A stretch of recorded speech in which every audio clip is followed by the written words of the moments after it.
Bismillahirrahmanirrahim. Assalamualaikum warahmatullahi wabarakatuh. Anak-anak sekalian, mari kita lanjutkan pembelajaran kita di lembaga pendidikan kita yang tercinta ya. Untuk kelas 11 semester 1 ya, tentang sejarah minat. Kali ini kita melanjutkan pembelajaran yang sudah pernah kita bahas sebelum-sebelumnya tentang kerajaan Hindu-Buddha, kerajaan Islam yang bentuknya maritim. Nah, sekarang kita pindah ke materi yang sangat penting yang di soal-soal SBMPTN atau SNMPTN atau UTBK ujian mandiri itu sangat sering dikeluarkan. Tentang apa? Adik-adik semua, tentang peristiwa di Eropa yang berpengaruh terhadap kehidupan umat manusia. Nah, kali ini kita akan fokus pada peristiwa-peristiwa di Eropa sana yang sangat berpengaruh terhadap kehidupan manusia. Ya, ada beberapa yang kita lihat di sini, dan yang pertama kita akan mulai dari zaman Renaissance atau zaman kegelapan. Renaissance berasal dari kata ranascere, Latin yang berarti kelahiran kembali. Maksudnya kembali kepada pola kehidupan masyarakat Eropa pada zaman Yunani dan Romawi kuno. Ya, Eropa klasik yang memang cenderung sangat duniawi. Nah, ini pengertian daripada Renaissance ya, adik-adik sekalian. Dan zaman Renaissance di sini adalah kita lihat bahwa awalnya ada keadaan zaman kegelapan atau Renaissance di Eropa. Apa saja zaman kegelapan di sana? Terbukti dari fakta-fakta atau peristiwa-peristiwa yang ada di Eropa saat itu. Yang pertama, adanya dominasi gereja dalam segala aspek kehidupan manusia. Yang kedua, munculnya kerajaan baru yang kekuasaannya sangat bergantung kepada paus sebagai pimpinan tertinggi saat itu. Lalu yang berikutnya, munculnya paham skolastik. Yang keempat, yang D, kebebasan berpikir sangat dikekang. Dan E, perekonomian dititik beratkan pada bidang pertanian. Nah, ini keadaan zaman kegelapan ya di Eropa. Nah, munculnya gerakan Renaissance di sini, kita lihat apa yang mengakibatkan itu dari peristiwa-peristiwa yang tadi sudah kita bahas. Ya, kita lihat di sana. Ya, munculnya gerakan Renaissance dipicu oleh faktor-faktor berikut. Yang pertama, kehidupan masyarakat Eropa yang mengedepankan sorgawi atau skolastik tadi, ya, adik-adik sekalian, menjadikan Eropa mengalami kemerosotan karena fokusnya di sini kepada surgawi atau akhirat. Yang kedua, berkembangnya paham rasionalisme yang mengutamakan kebenaran atau rasionalisme dari akal dan pikiran. Jadi sudah mulai ada hal-hal yang ilmiah di sana. Yang ketiga, munculnya masyarakat kota atau paura yang dominasi kaum borjuis yang berpandangan modern dan realistis. Siapa sih kaum borjuis? Ya, anak-anak sekalian, adalah kaum atau masyarakat yang memang mereka muncul ya pada masa-masa awal revolusi industri, yang mereka punya alat produksi, punya modal yang memang mereka berpandangan modern dan sangat realistis atau perhitungan. Ya, yang berikutnya, munculnya raja-raja yang menginginkan kekuasaan bebas dari gereja. Dan yang berikutnya, berkembangnya kesenian, terutama seni sastra, sehingga mendorong kehidupan masyarakat yang ingin bebas dari siapapun, siapapun. Nah, artinya seni sastra di sini merupakan ungkapan dari seniman-senimannya yang memang ingin punya kehidupan liberal yang lebih bebas tanpa tekanan dari siapapun. Nah, inilah faktor-faktor yang memunculkan gerakan Renaissance. Nah, artinya Renaissance yang muncul di sini ya, dampak positifnya ada, dampak negatifnya tentu juga ada. Yang pertama adalah kesusastraan dan bahasa Eropa klasik sangat berkembang di Eropa. Yang kedua, kesenian berkembang sangat bebas, timbulnya kebebasan berpikir, dan memang paham sekuler mulai muncul di sini. Apa sih anak-anak semua yang namanya paham sekuler? Sekuler itu adalah paham yang memisahkan urusan agama dengan urusan dunia. Jadi urusan agama itu adalah urusan Anda di rumah, ya, tidak usah dibawa-bawa ke ranah publik. Nah, ini yang terkait dengan yang namanya sekularisme, karena memang mulai dominasinya kehidupan yang mementingkan duniawi. Nah, ini terkait dengan dampak positif Renaissance saat itu. Walaupun kalau kita bicara tentang sekularisme pada kehidupan kita sekarang, tentu tidak relevan kalau kita bilang itu dampak positif. Tapi secara teoritis pada masa Renaissance, karena dominasi kehidupan beragama yang terlalu mendominasi, maka di sini sekuler menjadi pilihan banyak orang saat itu. Nah, dampak negatifnya tentu mengiringi dampak positif dari Renaissance. Yang pertama adalah karya-karya besar Eropa pertengahan dipandang rendah. Nah, seperti ajaran skolastik dan kebudayaan Gotik. Nah, itu sangat dipandang rendah.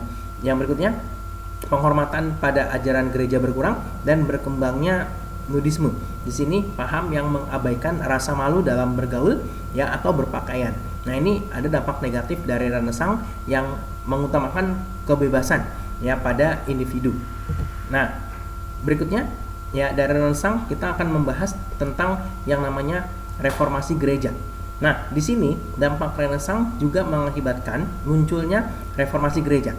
Nah, di sini adalah peristiwa yang cukup fenomenal di Eropa saat itu ya, dipelopori oleh Martin Luther ya 1483 sampai 1546 Masehi, seorang guru besar ya, kalau kita bilang di Islam ya ulama gitu kan ya, di Kristen kita bilang pendeta, di guru besar Universitas Wittenberg Jerman. Nah, di sini adik-adik semua, faktor munculnya reformasi gereja ya, apa sih yang menyebabkan ini terjadi? Yang pertama yang disoroti oleh Martin Luther adalah adanya penyimpangan yang dilakukan oleh kaum gereja seperti penjualan surat pengampunan dosa atau indulgensia. Ini yang sangat unik ya dan menarik untuk kita telaah di sana. Jadi kalau Anda kebanyakan dosa, silakan tebus surat ini seharga sekian uang gitu ya, maka dosa Anda diampuni oleh Tuhan. Nah, ini yang kedua, munculnya paham humanisme yang memungkinkan banyak orang membaca dan mempelajari ajaran Kristus yang asli yang memang ditulis dalam bahasa Yunani kuno. Yang berikutnya adalah timbulnya negara nasional di Eropa yang rajanya ingin berkuasa penuh dan lepas dari pengaruh paus. Ini sama dengan juga penyebab daripada Renaissance. Nah, inilah faktor-faktor utama munculnya reformasi gereja yang memang digawangi oleh Martin Luther. Nah, artinya di sini setelah munculnya Kristen Protestan ya, ini kita lihat dampak lain daripada reformasi gereja. Yang pertama tadi sudah munculnya Kristen Protestan, yang kedua adalah munculnya aliran yang dikenalkan oleh John Calvin ya pada tahun 1509 sampai 1564 Masehi. Prinsip ajarannya yang pertama adalah kekuasaan gereja harus dipisahkan dari agama. Yang kedua, rakyat boleh menentang kepada kekuasaan pemerintah yang lalim atau zolim, dan kekuasaan Tuhan tidak ada batasnya dalam menentukan siapa yang soleh dan tidak. Nah, artinya ajaran John Calvin ini berkembang di Belanda, Inggris, dan Skotlandia. Seperti itu ya, anak-anak sekalian, adik-adik semua. Nah, yang berikutnya dampak reformasi gereja, munculnya aliran Zwingli yang diajarkan oleh Ulrich Zwingli ya pada tahun 1484 sampai 1531. Ajaran yang membedakan dengan Katolik soal perkawinan ulama atau pendeta gereja. Nah, ini ya. Nah, berpengaruh di Swiss bagian utara. Yang berikutnya adalah aliran Anglikan. Muncul di Inggris dan dikembangkan oleh Raja Henry ke-8 tahun 1509 sampai 1547.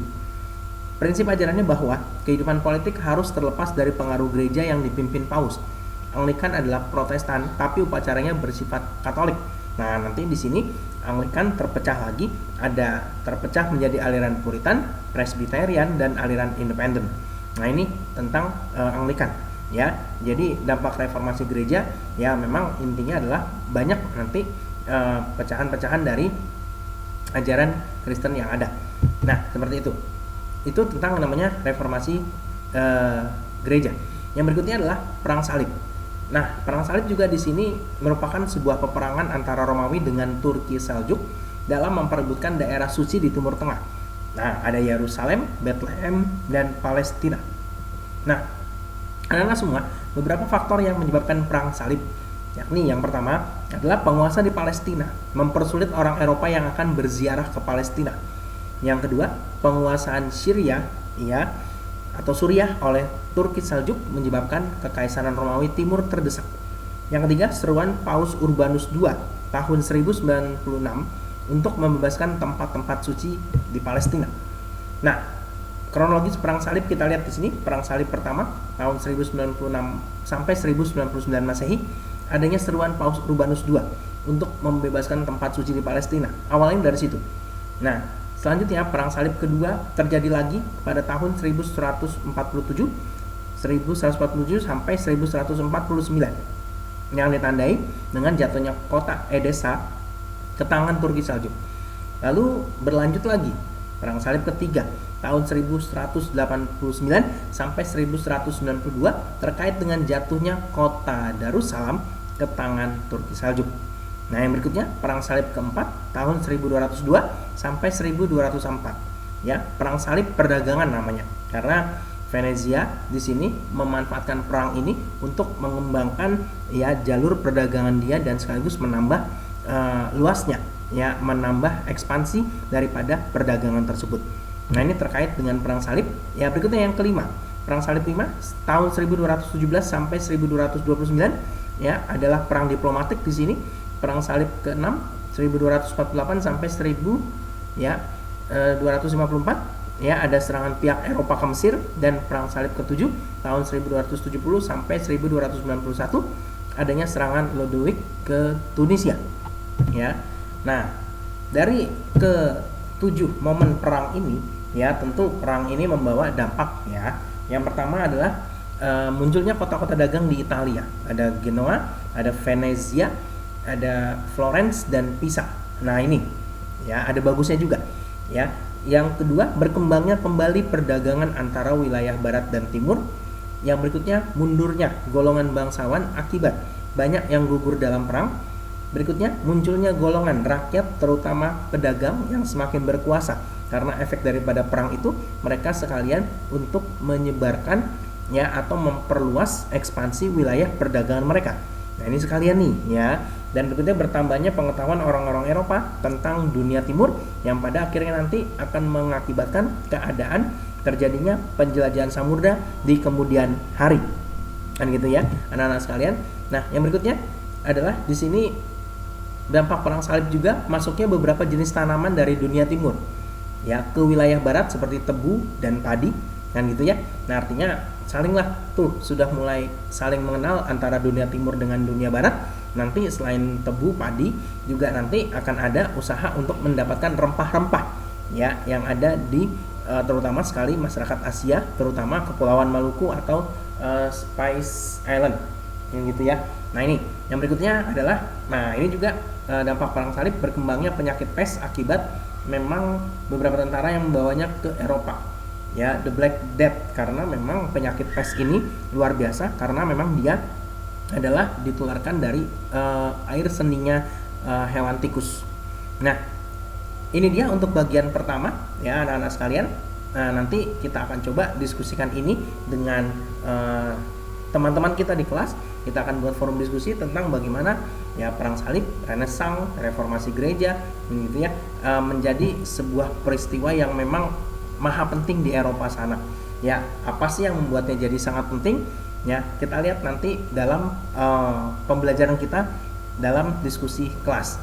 Untuk itu, kita akan lanjutkan ke bagian kedua. Terima kasih. Wassalamualaikum warahmatullahi wabarakatuh.